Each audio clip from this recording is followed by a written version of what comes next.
क्योंकि बाजार ने 2 हफ्तों से जो एक रन अप दिखा है उसके बाद एक छोटा सा ब्रेक कह सकते ले रहे हैं मार्केट्स। आपके हिसाब से क्या लगता है ट्रेडिंग स्ट्रैटेजी क्या होगी इस वक्त? गुड आफ्टरनून मानसी जी। तो देखिए, बिल्कुल मार्केट ने एक अच्छी रैली के बाद थोड़ा सा यहाँ पे पॉज लिया, और अगर वीकली सीरीज के डेटा को भी यहाँ पे एनालाइज करें तो कल के सेशन में भी 16,200 16,300 ये सारी स्ट्राइक पे काफ़ी एग्रेसिव कॉल राइटिंग देखने को मिली। और आज के सेशन में भी देखें तो हायर स्ट्राइक पे आज भी एग्रेसिव कॉल राइटिंग देखने को मिली। तो हमें लगता है 1 से 2 दिन एटलीस्ट टिल ये वीकली एक्सपायरी तक तो हमें नहीं लगता कि मार्केट यहाँ से कोई अपमूव यहाँ पे दिखाएगा, लेकिन एक साइडवेज कंसोलिडेशन का दौर यहाँ पे हमें लगता है चलते हुए दिख सकता है। तो रेंज अब जो यहाँ पे प्ले आउट होते हुए दिख रही है वो है करीब 15,900 से लेकर 16,100। ये रेंज हमें लगता है 1 से 2 ट्रेडिंग सेशन के लिए यहाँ पे प्ले आउट होते हुए दिख सकती। बड़ा शॉर्ट कवरिंग का मूव जो बनेगा मार्केट में वो जब तक हम 16,200 के लेवल को क्रॉस नहीं करेंगे वहाँ पे शॉर्ट कवरिंग का मूव उसके बाद ही हमें यहाँ पे देखने को मिलेगा। क्योंकि अगर हम 16,100 200 300 ये स्ट्राइक को भी ऐड करें तो ऑलमोस्ट 3 करोड़ शेयर के आसपास यहाँ पे हमें ओपन इंटरेस्ट ऐड होते हुए दिखा है, जो कि क्लियरली एक काफी बड़ा open interest call writing front पे आते हुए दिखा है। 16,000 पे जरूर पुट राइटर्स थे, लेकिन आज 16,000 को एक बार मार्केट में थोड़ा सा पुट राइटिंग भी शिफ्ट होते हुए दिखी है 15,900 15,800 के स्ट्राइक पे, एटलीस्ट फॉर आज और कल के सेशन के लिए।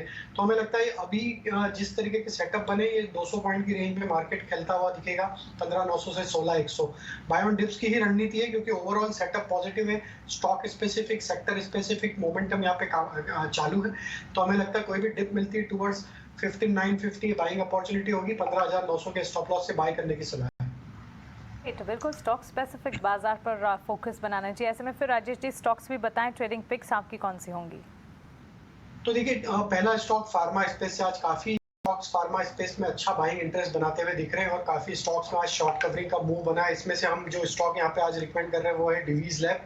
हमने ये स्टॉक को पहले भी काफी बार रिकमेंड किया। लोअर साइड से हम ये स्टॉक को एक बड़े करेक्शन के बाद से कंटिन्यूस बेसिस पे 3500-3600 के लेवल से ट्रैक कर रहे हैं। और अभी हमें लगता है कि जिस तरीके से आज प्राइस एक्शन बना है डिवीज लैब में और जो ओपन इंटरेस्ट ऐड होते हुए दिख रहे हैं, यहाँ पे हमें लगता है डिवीज लैब को बाय करना चाहिए। ट्रेडिंग पॉइंट ऑफ व्यू से 3840 तक की टारगेट यहाँ पे हमें लगता है आते हुए दिख सकते हैं।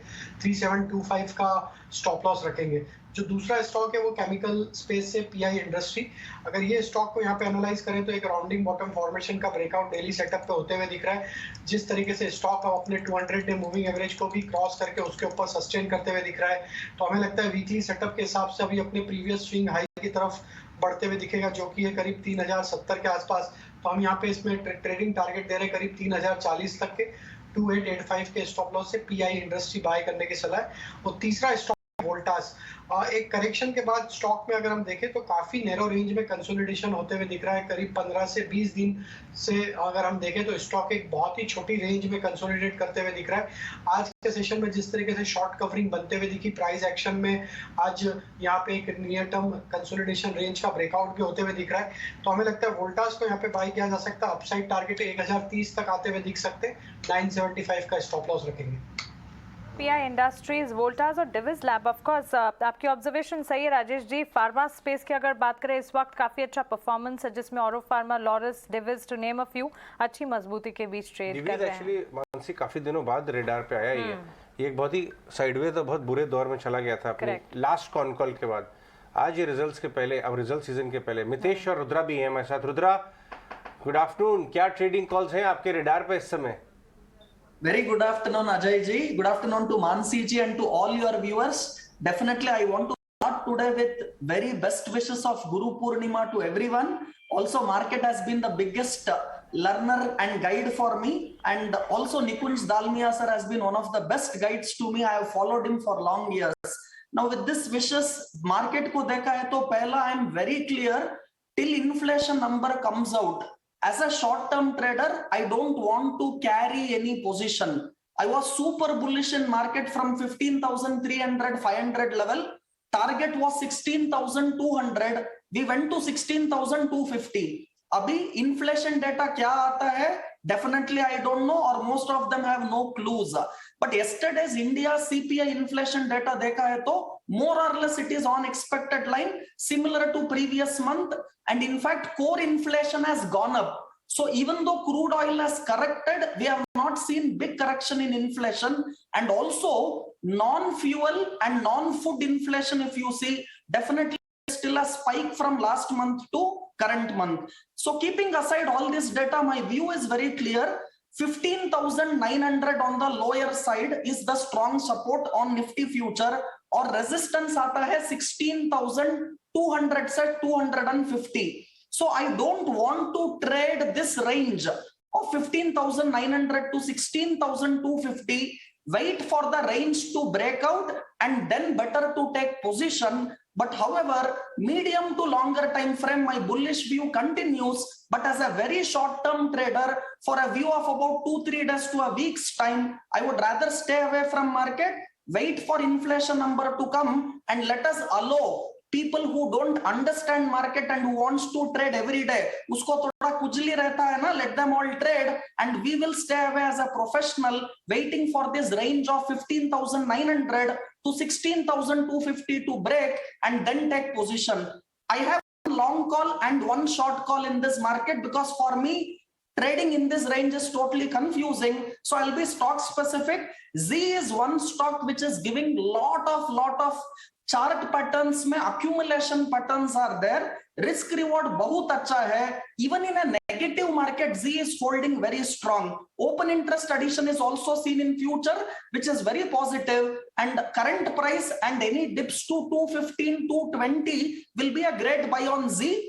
210 closing basis stop loss रख के look at target of 240 and 280 to come on Z. Z looks very strong. The second stock on the short side I want to take today is Indus India Bank. In fact, I was very bullish on Indus India Bank till today morning, but today's chart patterns and price action is negative. Flexibility is the key for short-term trader. Never fight market nor your wife. They're always right.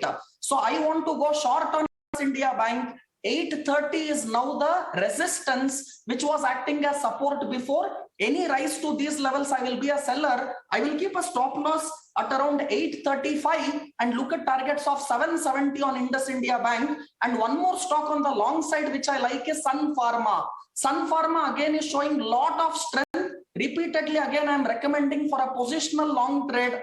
Today's price action is also very positive on Sun Pharma. For me, keep a stop loss of around 830 and look at targets on Sun Pharma to come at 910 and even 4-digit of 1,000 to come on Sun Pharma on a medium to longer time frame. So buy call on Z and Sun Pharma, short call on Indus India Bank. Wait for Nifty to go out of this range of 15,900 to 16,250 and then better to take call on the index. That's a good enough target for Sun Pharma. रुद्रमूर्ति जी 1000 के targets, वहीं झील में 240 के targets और IndusInd bank पर बिकवाली की राय यहाँ पर रुद्रा की तरफ। मार्केट इंडेक्स पर कॉशियस नजर है फिलहाल, लेकिन मितेश पांचाल भी हमारे साथ। गुड आफ्टरनून मितेश, बताएं ट्रेडिंग पिक्स आपकी क्या होंगी, स्टॉक्स कौन से सुझा रहे हैं आप?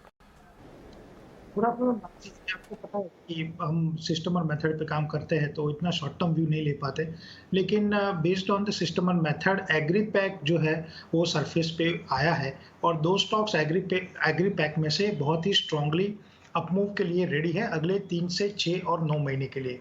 सबसे पहला है बायर क्रॉप। बायर क्रॉप अगर आप देखोगे तो पिछले 3 वीक से high top high bottom formation बना रहा है और लास्ट वीक में सिस्टम और मेथड ने सजेस्ट किया है बाय रिकमेंडेशन।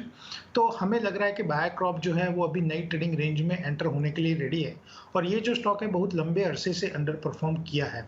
तो we are of the view के यहाँ से एटलीस्ट 20 to 30% अपसाइड अगले 3 से 6 महीने में आएगा और एक लॉन्ग टर्म अप ट्रेंड की शुरुआत है बायर क्रॉप में। So as a first mover advantage हमारा बाय रिकमेंडेशन है बायर क्रॉप में ये लेवल पे लिया जा सकता है फॉर द टारगेट ऑफ 5600 5600 और दूसरा टारगेट रहेगा 5800।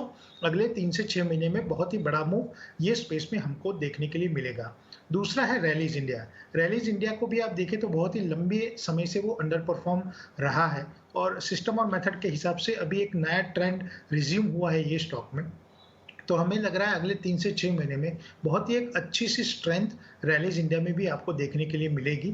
तो करंट लेवल से बाय साइड रिकमेंडेशन रहेगा रैलीज इंडिया में 250 का फर्स्ट टारगेट, 300 का अगला टारगेट। तो ये दो स्टॉक है एग्री स्पेस से और पेस्टिसाइड सेगमेंट से जो लग रहा है सिस्टम और मेथड को कि बहुत ही स्ट्रॉन्ग अपसाइड के लिए रेडी है। डिस्क्लेमर के तौर पे ये दोनों स्टॉक हमारे क्लाइंट्स को हमने सुझाए हैं तो उनमें ये दोनों स्टॉक में उनका बाय साइड रिकमेंडेशन हो सकता है। आपके स्टॉक सिलेक्शन मुझे बहुत ही इंटरेस्टिंग लगे मितेश। सिस्टम और मेथड पे जो रैलिस और बेयर क्रॉप के बन रहे हैं डेटा पॉइंट, बहुत दिनों से हमने